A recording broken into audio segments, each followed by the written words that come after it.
할렐루야. 삼겹살을 좋아하시죠? 안 좋아합니까? 우리나라 사람은 삼겹살을 많이 좋아합니다.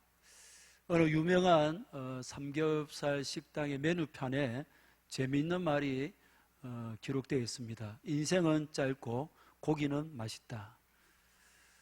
인생이 짧고 고기가 맛있는 것이 전혀 상관이 없어 보이는데 어쨌든 틀린 말은 아닙니다. 인생이 짧은 것도 사실이고 고기가 맛있는 것도 사실이기 때문입니다. 그 고깃집에 가서 메뉴를 주문하고 나면 옆 테이블에 고기 굽는 소리 치글치글, 그리고 막 그 고기 익을 때 나는 냄새가 이 정신을 몽롱하게 합니다. 그래서 빨리 주문한 고기가 들어오나 안 들어오나 고개를 들고 두리번거리면 또 하나의 문구가 들어옵니다. 기다림 끝에 고기 온다.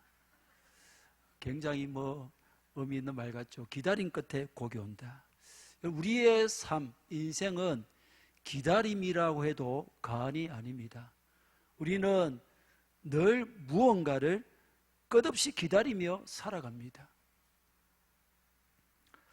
식당에서는 주문한 고기를 기다립니다. 오늘 이 시간에는 설교가 빨리 끝나기를, 예배가 빨리 끝나기를 기다리고 고대합니다. 월요일에 출근할 때는 퇴근을 기다리죠. 또 출근을 하면 또 퇴근을 기다리고, 또 월요일에는 주말을 기다립니다. 학기가 시작되면 방학을 기다리고 직장에서는 휴가를 기다립니다. 무더운 여름에는 신선한 가을의 때를 기다리고 매서운 한파의 겨울에는 따스한 봄날을 기다립니다. 어린아이는 어른이 되기를 기다리고 어른이 되면 좀 더 나은 삶을 살기를 기다립니다. 사랑하는 이를, 성공한 나를, 행복한 삶을 기다립니다마는 현실은 그리 녹록지 않습니다. 삶이 버거울 때는 오늘 하루만이라도 좋은 일이 일어나기를 기다립니다. 그런데 우리는 기다림에 익숙하지 않습니다. 간절한 일일수록 마음을 졸이면서 기다리지만 기다리다가 지칠 때가 많습니다. 생각보다 기다림이 쉽지 않기 때문입니다. 더더욱 오늘 현 시대는 초스피드 시대입니다. 새로 출시된 스마트폰이나 컴퓨터는 얼마나 빠른가, 거기에 초점을 맞춥니다.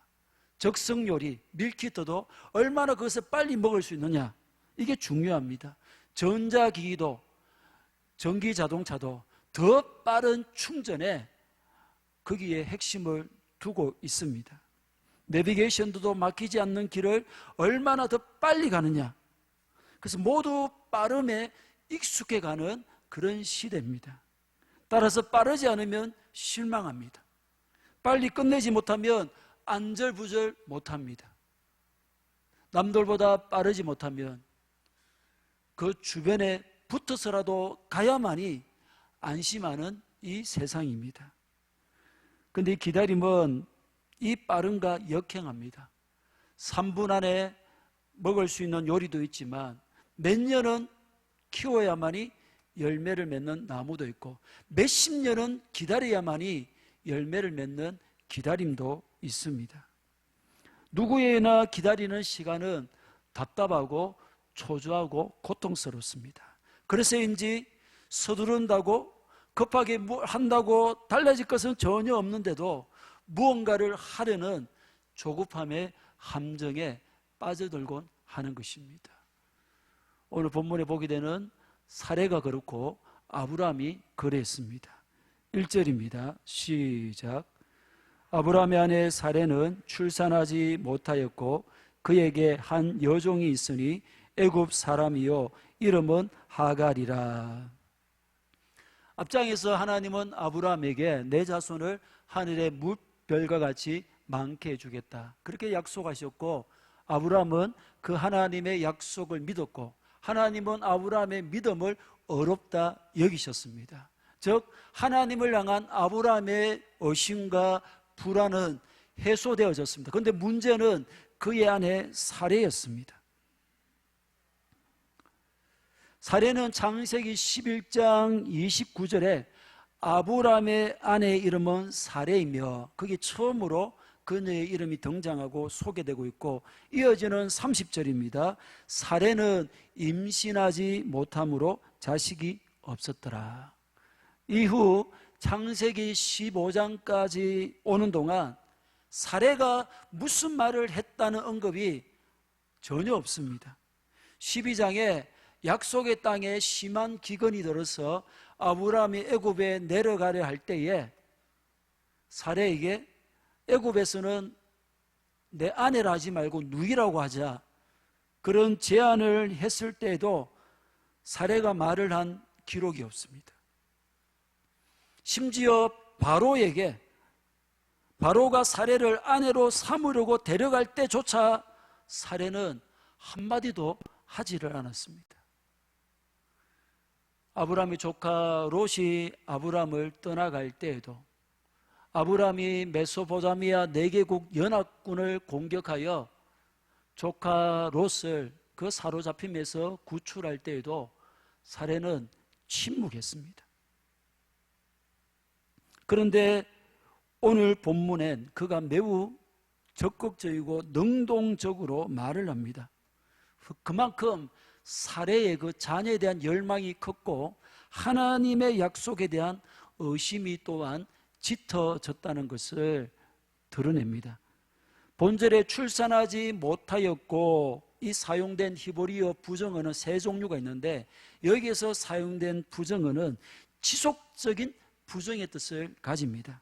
사레나 아브라함이 하나님께서 약속하신 아들을 기다리고 기다렸지만 여전히 아들을 주시지 않는 그 현실에 대한 깊은 좌절감에 들어갔음을 보여줍니다. 하나님의 약속을 받고 고향을 떠나와서 가나안 땅에 정착한 지 10년이 넘었으니 기다릴 만큼 기다렸다고 할 수가 있습니다. 그리고 창세기 11장 30절에서 사레가 임신하지 못함으로, 즉 사레의 불임을 묘사했는데 오늘 본절에도 사레가 아브라함에게 자녀를 낳아주지 못하고 있음을 강조합니다. 다시 말해서 아브라함에게는 자녀를 생산할 능력이 있는 것 같은데 사레 자신에게 문제가 있으므로 아브라함에게 자식을 낳아주지 못하고 있다는 거예요. 그래서 사레는 지금 아브라함에게 굉장히 미안한 마음을 가지고 있었다는 겁니다. 그러자 사레의 눈에 또 한 사람이 들어오는데 바로 그녀의 종이었던 애굽 사람 하갈이었습니다. 하갈은 애굽 사람, 이집트 사람이었지만 그의 이름은 아브라함과 같은 셈족 계통의 이름으로, 그 뜻은 도망입니다. 도망. 하갈의 이름의 뜻이 도망입니다. 아마 하갈의 이름은 그녀가 아브라함으로 인해 임신함으로 사레를 멸시했고, 화가 난 사레가 이 하갈을 학대하자 그 사레에게서 도망쳤을 때에 그것을 가지고 그의 이름을 하갈이라, 도망이라 그렇게 지은 것으로 여겨집니다. 하갈은 창세기 12장에 아브라함이 흉년을 피해서 이집트로 내려갔을 때에 이집트에서 샀든지 아니면 바로 왕에게 선물을 받았든지 그렇게 해서 아브라함의 종으로서 있었던 것으로 보여집니다. 2절입니다. 시작. 사레가 아브라함에게 이르되 여호와께서 내 출산을 허락하지 아니하셨으니 원하건대 내 여종에게 들어가라. 내가 혹 그로 말미암아 자녀를 얻을까 하노라 하매 아브라함이 사레의 말을 들으니라. 지금까지 철저하게 10년 이상 침묵으로 일관하던 사레가 드디어 입을 열어 말하기 시작했습니다. 그런데 첫 마디가 놀랍게도 여호와께서 내 출산을 허락하지 아니하셨으니, 즉 신세 타령과 불평이었습니다. 사례는 생명 탄생이 창조주 하나님께 달려있다고 믿고 있었습니다. 그런데 자기의 불임 또한 하나님으로 말미암아 주어진 것이라는 어떤 불신의 마음 또한 가지고 있었다는 겁니다. 불가능이 없으신 하나님을 믿으면서도 그 하나님께서 자녀를 주시지 않았다는 사례의 말에는 하나님을 향한 원망과 서운한 마음이 녹아 있는 것입니다. 하나님이 하실 수 없다면 그 어쩔 수가 없잖아요. 근데 하나님은 충분히 하실 수가 있어요. 그리고 사례는 그 하나님을 의심하지 않고 믿었습니다. 그런데도 자녀를 안 주시니 이 하나님이 이해도 되지도 않고 야속한 마음이 든다는 것입니다. 중요한 것은 하나님의 그 자녀를 주겠다는 약속은 여전히 진행 중이었습니다. 그 약속의 성취를 향해서 나아가는 과정 가운데 있습니다. 그러나 사례는 하나님이 자녀를 안 주시는 것으로 성급한 결론을 내렸습니다. 하나님은 때를 기다리며 순표, 쉼표를 찍었는데 거기에 사례는 급하게 마침표를 찍어버린 겁니다. 사랑 여러분, 사례는 믿음이 없었던 것이 아닙니다. 믿음이 있었기에 약속이 이루어지지 않으니 기도 응답이 없으니 더 초조해지고 더 급해졌습니다. 능히 하실 수 있는 하나님을 믿었기에 자기에게 응답하시지 않는 하나님으로 인해서 서운함을 느끼며 더 가슴 아파했던 것입니다. 저는 사례의 마음이 이해도 되고 공감도 갑니다. 아니, 저도 종종 새벽에 하나님을 향해 사례가 가졌던 이런 마음으로 넋두리를 늘어놓곤 합니다. 우리 교회가 설립된 지 50년이 다 돼갑니다. 지난 반세기 동안 쓰임받은 것은 특별한 하나님의 은혜로 인함입니다. 교회의 주인은 주님이시고 주님께서 모진 세월을 이기게 하시고 여러 부침을 겪는 중에도 여기까지 지켜주셨습니다. 그렇다면 주님이 너무나 사랑하는 이 남부산 교회가 더 성장하여 이 지역에 더 크게 영향력을 끼친다면 우리 하나님 앞에 더 크게 영광을 돌릴 수 있을 것 같은데 왜 하나님은 그렇게 하시지 않으시는지 이해가 안 되는 겁니다. 이 지역에 죽어가는 영혼이 이렇게나 많은데 우리 교회를 통해 그 영혼을 건진다면 하나님도 좋고 우리도 좋고 도랑치고 가재도 잡는 것인데 왜 하나님은 그냥 계시는가 하는 겁니다. 질과 양의 성장을 통해서 하나님의 나라를 이 지역 가운데 확장시켜 가시지 않으시는지 답답하기도 하고 서운한 마음도 드는 것입니다. 저도 남부산 교회에 부임한 지 10년이 다 되어 가는데 그토록 새벽마다 기도했는데 기대한 만큼의 응답이 이루어지지 않는 것이 하나님이 하시면 한순간에 단번에 되는데 그렇게 하지 않으시는 하나님께 의문을 가지기도 하고 아쉬운 마음이 들 때도 있습니다. 여러분 또한 여러분 자신을 향한 또 여러분의 가정과 또 여러분의 가족을 위해 기도했던 제목들이 있을 것입니다. 응답이 지연될 때에 우리 하나님은 능치 못함이 없으신 창조주이시기에 얼마든지 하실 수 있으신데 무엇 때문에 그렇게 하시지 않으시는지 답답해 하기도 하고 서운한 감정이 들 때도 있을 것입니다. 사람이기에 그럴 수 있습니다. 원하는 대로 응답하지 않는 하나님을 향해 서운함으로 여러 가지를 토로할 수가 있습니다. 믿음의 사람 다윗도 그랬습니다. 시편 13편 1절 2절입니다. 시작.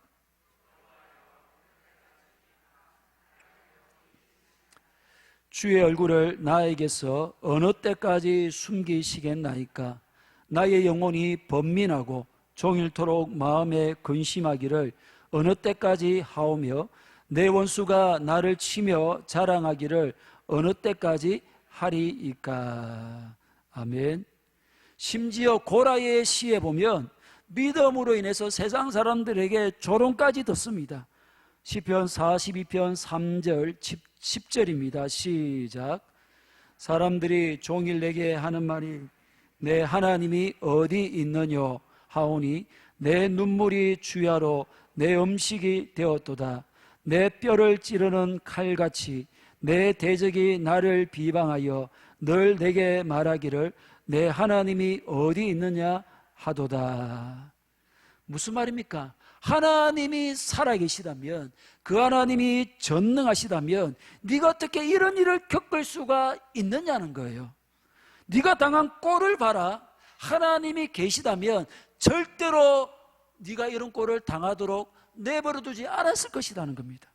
네가 그런 꼬락서리를 하고서라도 하나님이 계시다고 할 수 있느냐? 그렇다면 네가 말하는 하나님은 도대체 지금 어디 계시느냐? 지금 뭘 하고 있느냐는 겁니다.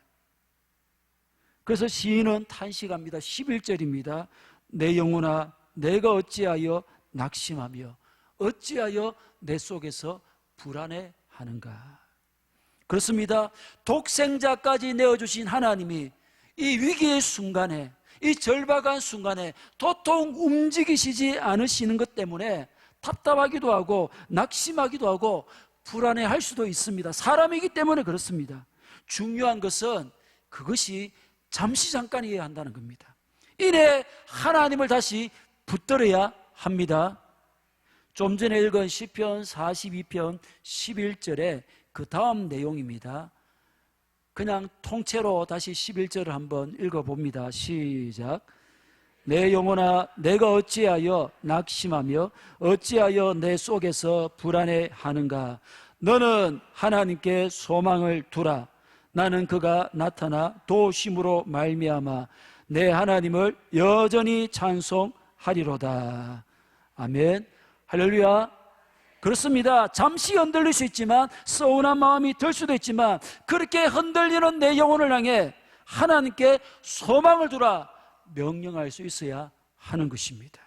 더 나아가 하나님이 반드시 도우실 것을 믿고 변함없이 한결같이 그 하나님을 찬송해야 하는 것입니다. 사랑하는 여러분, 오늘 이 자리에 오기 이전까지 혹 무슨 일로 불안해하고 염려하며 낙심이 되었습니까? 그렇다면 이 시간 믿음으로 내 영혼을 향해 선포하십시오. 명령하십시오. 하나님께 소망을 두므로 그 하나님의 도우심을 믿고 그 하나님을 찬송하는 자리로 나아가는 우리 모두가 되기를 진심으로 축복합니다. 안타깝게도 사례는 서운함과 그 불신이 잠시 잠깐으로 그치지 않았습니다. 이내 눈을 들어 여호와 하나님을 바라보았다면 너무나 좋았을 것인데 그녀는 여종을 바라보았습니다. 조급함의 함정에 빠짐으로 하나님이 아닌 여종 하갈에게서 해답을 찾으려고 했던 것입니다. 물론 하갈을 통해서 자녀를 얻는 것은 당시에 관습상 그냥 보편적이고 일반적인 관습이었습니다. 어찌됐든 하나님의 약속에 대한 믿음이 거치게 되니 인간적인 수단과 방법이 사례의 마음을 지배하기 시작한 것입니다. 하나님의 약속을 믿고 10년간 기다려왔는데 아무런 응답이 없자 더는 기다리지 못하고 그 조급함에 세상적인 방법을 붙들었던 것입니다. 여러분, 늘 우리에게는 영적인 일과 육적인 일이 놓여 있습니다. 하나님의 방법과 세상 방법이 놓여 있습니다. 하나님의 말씀과 세상의 관습이나 세상의 소리가 나란히 우리 앞에 놓여서 우리의 선택을 기다리고 있습니다.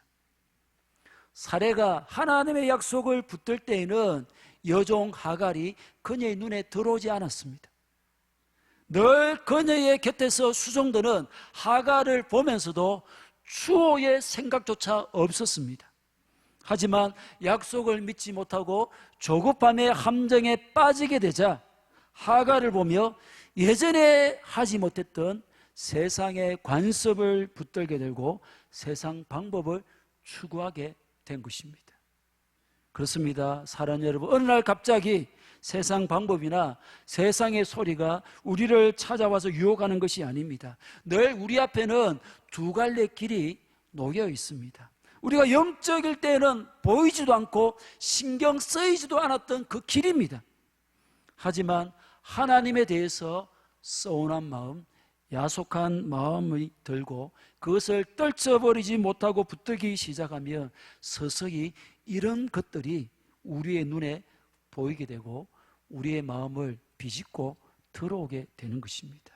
그리고는 아무렇지도 않게 그 방법을 선택하고 따르게 되는 것입니다. 참 두렵습니다. 하나님의 약속을 직접 받지는 않았지만, 아브라함이 하나님의 약속을 직접 받았지만 사레는 아브라함을 통해 주신 하나님의 약속을 믿었기에 고향과 친척과 아버지의 집을 떠날 때에도, 애굽에서 누이라고 속이려 할 때에도 아브라함이 무엇을 하든지 묵묵히 아브라함과 함께 했으며 그의 뒤를 따랐습니다. 그 세월이 무려 10년입니다. 그렇게 한결같은 사례가 한순간에 무너진 거예요. 우리가 전에 알던 사례가 맞나 싶을 정도로 사례가 한순간에 완전히 다른 사례가 되어버렸습니다. 여러분, 우리도 사례와 다를 바가 없습니다. 저는 초심을 잃어버리고 처음 만날 때 그 사람이 맞나 싶을 정도로 다른 사람이 된 사람을 여러분 적지 않게 봅니다. 어쩌면 저도 그렇게 되지 않으려고 정말 치열하게 싸우고 몸부림치고 있습니다. 그런데 우리 안에는 그 힘이 없고 능력이 없습니다.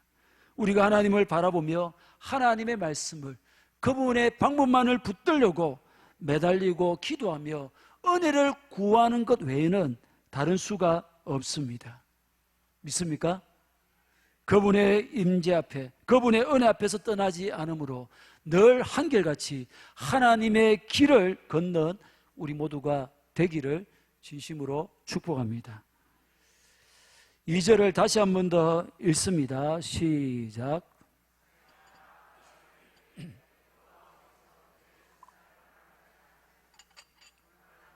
내 여종에게 들어가라. 내가 혹 그로 말미암아 자녀를 얻을까 하노라 하며 아브라함이 사레의 말을 들으니라. 이 말씀을 읽으면서 참 이해되지 않는 것이 여러분 아브라함의 모습입니다. 아브라함 얼마 전에 자신의 두려움과 불안에 사로잡혔을 때에 하나님의 약속을 재확인했었습니다. 아브라함이 자기의 상속자는 다메섹 사람 엘리에셀입니다. 하나님께 푸념을 돌아놓았을 때에 하나님은 분명히 말씀하셨습니다. 네 몸에서 날 자가 네 상속자가 되리라 하셨고 하늘의 별처럼 네 자손을 많게 해주시겠다, 그렇게 하셨습니다. 그렇다면 아브라함은 계속해서 하나님의 말씀을 붙들고 그 말씀의 길을 기울여야 했습니다. 그것이 하나님의 방법을 따르는 길이기 때문입니다. 그런데 아브라함은 어찌된 심판인지 하나님의 말씀이 없음에도 불구하고 사레의 말에 귀를 기울입니다.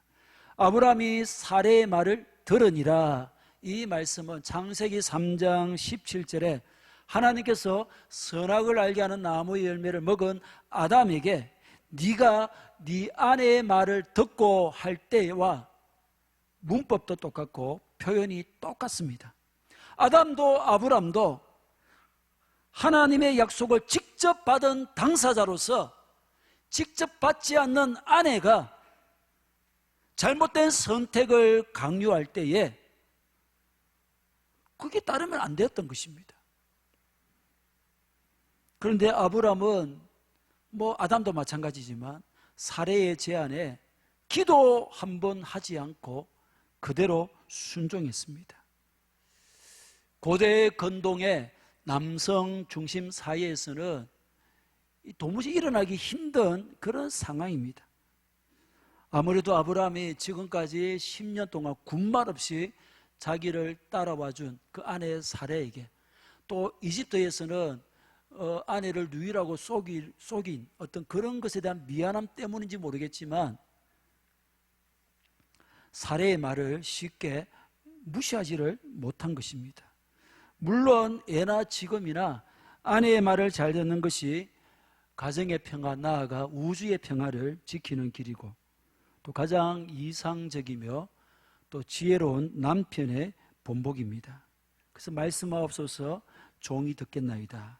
그렇게 두렵고 떨리는 심정으로 주님의 말씀을 받듯이 아내의 말에 귀를 기울여야 합니다.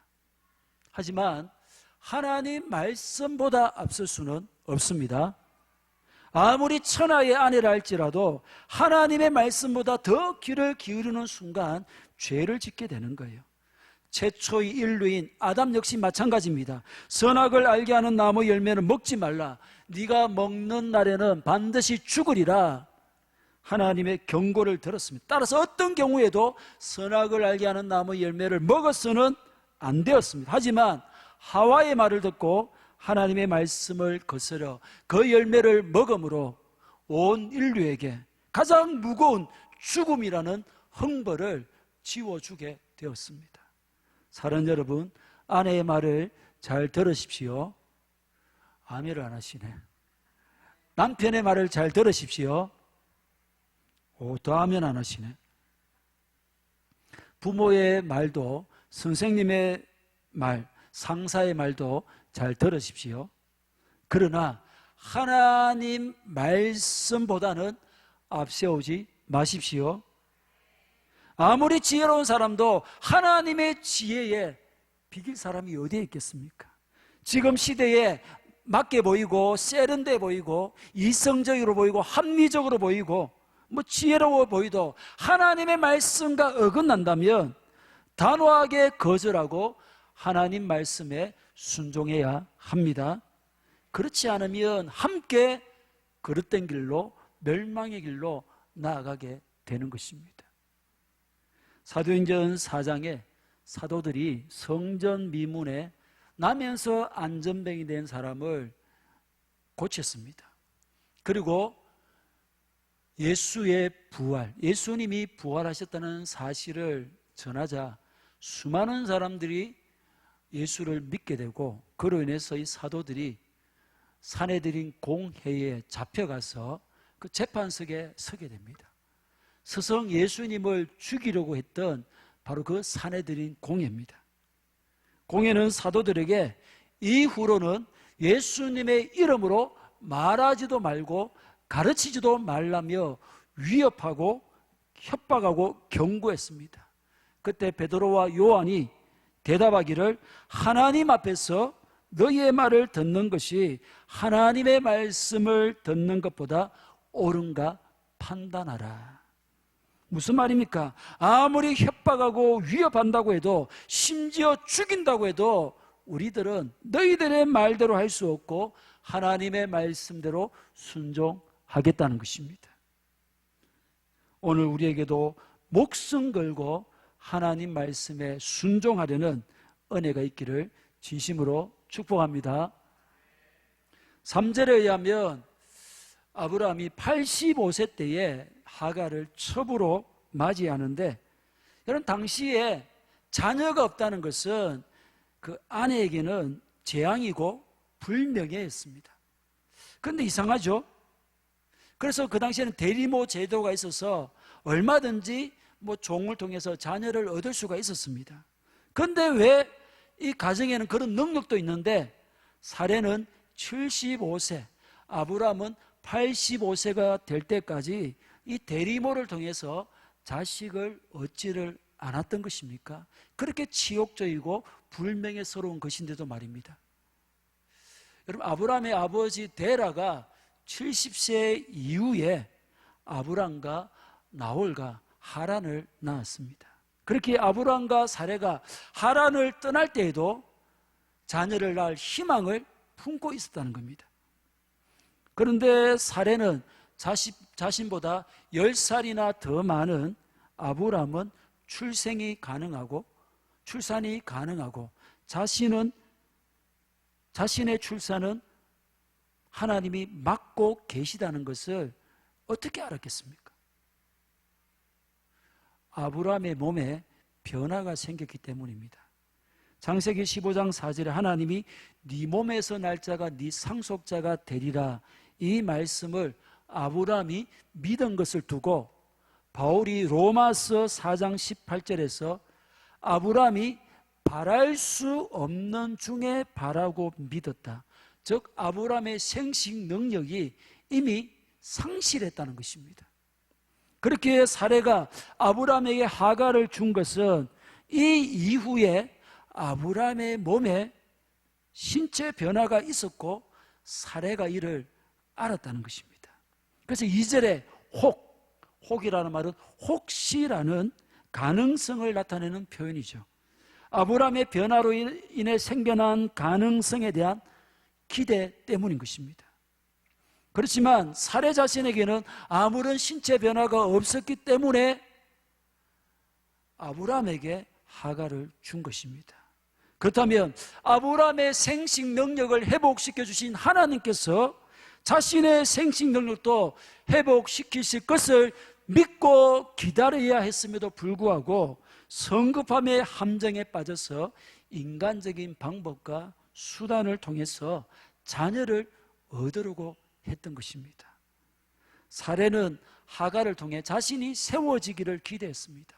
세워진다는 것은 자식을 둔 정상적인 가족을 세우는 것을 말하고 자신의 재앙과 불명예를 거두는 것을 뜻합니다. 마치 아브라함이 기근을 당했을 때 이집트를 의지하여 라이프를 세우려 했던 것처럼 사레는 이집트 여인 하갈을 통해서 자신의 삶, 이것도 라이프죠, 그것을 세우려고 한 것입니다. 하지만 이런 조급함이 얼마나 무서운 결과를 가져왔는지 우리가 계속해서 살펴보겠지만, 가까이는 아브라함의 가정이 큰 풍파가 임하게 되고요, 아브라함에게 하나님께서 이후에 무려 13년 동안이나 더 이상 말씀하지 않으시고 아브라함과 교제를 단절시켜버립니다. 저주에 가까운 재앙이 임한 것입니다. 사랑하는 여러분, 하나님을 향한 우리의 믿음이 그 믿음이 클수록 조급함의 함정에 빠지기 쉽습니다. 왜 응답하지 않으시는지 의욕과 서운함에 휩싸이기도 합니다.